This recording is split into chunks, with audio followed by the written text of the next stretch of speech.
ივანიშვილის მთავრობის ლიდერებისთვის დიპლომატიური და სამსახურებრივი პასპორტები გაიყინება. ეს არის ევროპის პასუხი საკუთარ ხალხზე ძალადობის გამო.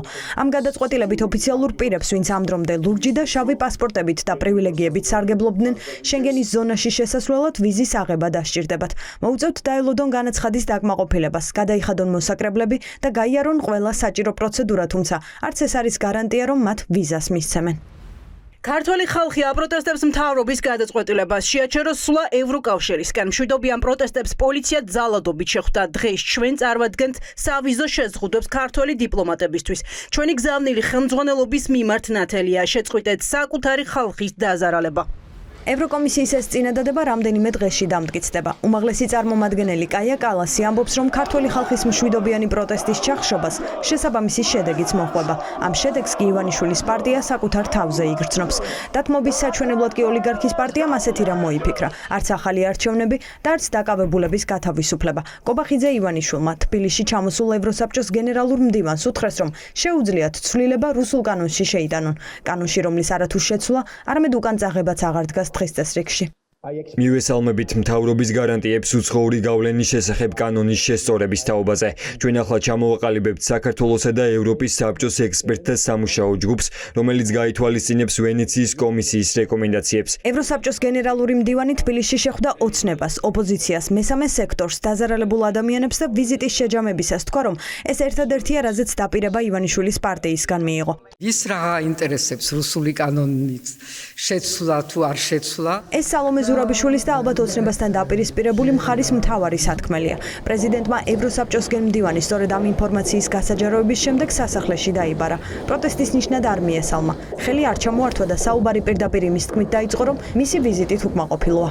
ცოტა არიან გაუგებრობაში, მე მგონი დღევანდელ დღეს კარგად არ ესმით აქაური სიტუაცია და მათი არც მანდატი, არც მოვალეობა, არც უფლება არ არის, რომ რაღაც კომისია დანიშნონ ჯერ არ აღიარებული არავისგან ხელისუფლებასთან, მით უმეტეს იმისთვის, რომ განიხილონ რა რუსული კანონი. ეს არის ყველაზე კარგი მაგალითი იმისი, თუ როგორ იტყუება ეს ხელისუფლება წლების მანძილზე, რომ ხან მიმაქვს უკან, ხან მომაქვს წინ და ისევ უკან მიმაქვს და მე ახლა რაღაცას ფორმალურად შევცვლი და ამით იგონიათ, რომ ვიღაცას მოხიბლავენ. საინტერესოა, რომ რუსულ კანონს სასიცოცხლო მნიშვნელობა თავად მისმა ავტორმა ოცნებამ მიანიჭა, თუმცა ახლა მასში ცვლილებას თავად ვეაპირებს.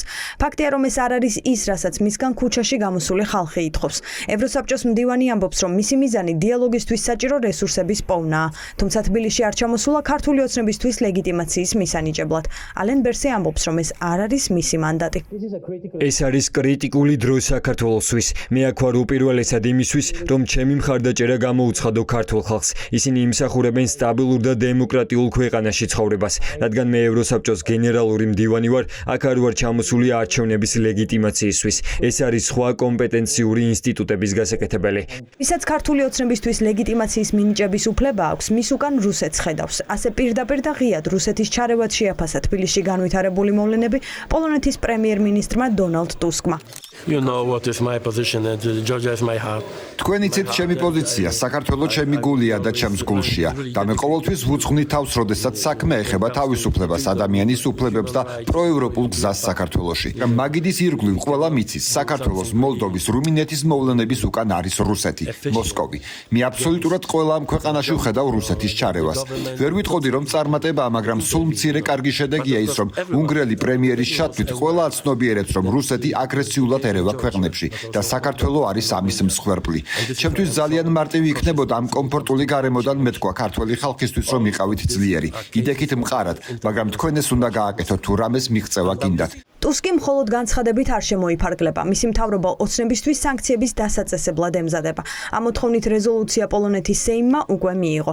გერმანია ფიქრობს, რომ პასუხისმგებლობას ქართულ ოცნებას ევროკავშირის ქვეყნები ასე ცალ-ცალკე და ინდივიდუალურ დონეზე დააკისრებენ. ოლაფ შოლცი საერთაშორისო მედიას ეუბნება, რომ ერთობლივი გადაწყვეტილების მიღება სანქციებზე უნგრეთის გამო ვერ ხერხდება, თუმცა ეს არ არის გადაულახავი ბარიერი.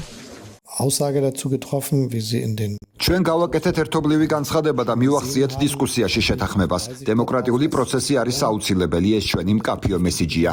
საბჭოს ხტომაზე ვერ მივიღეთ საერთო გადაწყვეტილებები, თუმცა გადაწყვეტილებები მიიღება ინდივიდუალურ დონეზე.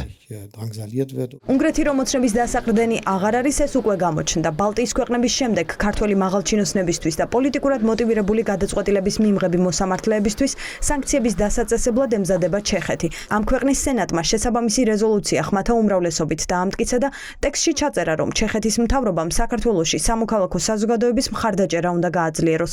ივანიშვილის დასანქცირებას ითხოვს ნიდერლანდები. რეზოლუციაში, რომელიც სამეფოს პარლამენტმა მიიღო, ნათქვამია, რომ სანქციებზე ქვეყანა ლუქსემბურგთან და ბელგიასთან ერთად იმუშავებს. ქართული ოცნებისთვის საერთაშორისო იზოლაცია მალე უკვე არა საფრთხე, არამედ ფაქტი იქნება. ევროპული საბჭო სამიტის შემდეგ წერს, რომ სჯობს ივანიშვილის პარტიამ მოქმედებათა კურსი შეცვალოს. ევროპული საბჭო მკაცრად გმობს მშვიდობიანი მომიტინგეების, პოლიტიკოსებისა და მედიის წარმომადგენლების წინააღმდეგ განხორციელებულ ძალადობას. საქართველოს ხელისუფლებამ პატივი უნდა ესცეს შეკრებისა და გამოხატვის თავისუფლებას და ხელი აიღოს ძალის გამოყენებაზე. ძალადობის ყოველი აქტი გამოძიებულ უნდა იქნეს და ძალადობაში ჩართულ პირებს პასუხისმგებლობა უნდა დაეკისროთ. საქართველოს ხელისუფლებამ მოქმედებათა კურსი უნდა შეცვალოს. ამ ფონზე ოცნება მხოლოდ რუსულ კანონს თმობს და ისიც მხოლოდ ცვლილებებით. ოპოზიცია საერთო განცხადებას ავრცელებს და ამბობს, რომ ოლიგარქის პარტია ასე პროტესტს ვერ გააქრობს, რადგან საზოგადოების მოთხოვნა უცვლელია. ხაპარია არავის ეგარ აინტერესებს, არასდროს საქართველოში ხა პოლიტიკური ჯგუფი, რომელიც დათანხმდება ქართველოსებასთან რაიმე ტიპის მოლაპარაკებებს, საკანონმდებლო რაიმე ცვლილებებს არის ხაპარი. ერთადერთი საკითხი რაც იქნება მოლაპარაკებები, ეს იქნება ახალი არჩევნები და მორჩა. საიდან შემოიტანა ამ ადამიანმა ეს საკითხი, ჩემთვის უცნობია, იმიტომ რომ ჩვენ შეხვედრაზე ეს არ უხსენებია ამ პიროვნებას. არსად არ მომისმენია, რომ რომელიმე კანონის ცვლილება იყოს რომელიმე აქციის მოთხოვნა. აქციის მოთხოვნა არის ძალიან მარტივი, იოლად დასამახსოვრებელი, განთავისუფლონ ეს ხალხი და ვადამდელი არჩევნების თარიღი ჩანიშნონ. პროტესტი გრძელდება. საერთაშორისო სანქციები ამ პროტესტის შედეგია, თუმცა არა საბოლოო. მოქალაქეები კონსტიტუციის დარღვევის, ევროინტეგრაციაზე უარის თქმის და მოქალაქეებზე სასტიკი ძალადობის გამო ისევ იკრიბებიან და ითხოვენ გათავისუფლდნენ პატიმრები და დაინიშნოს ახალი არჩევნები.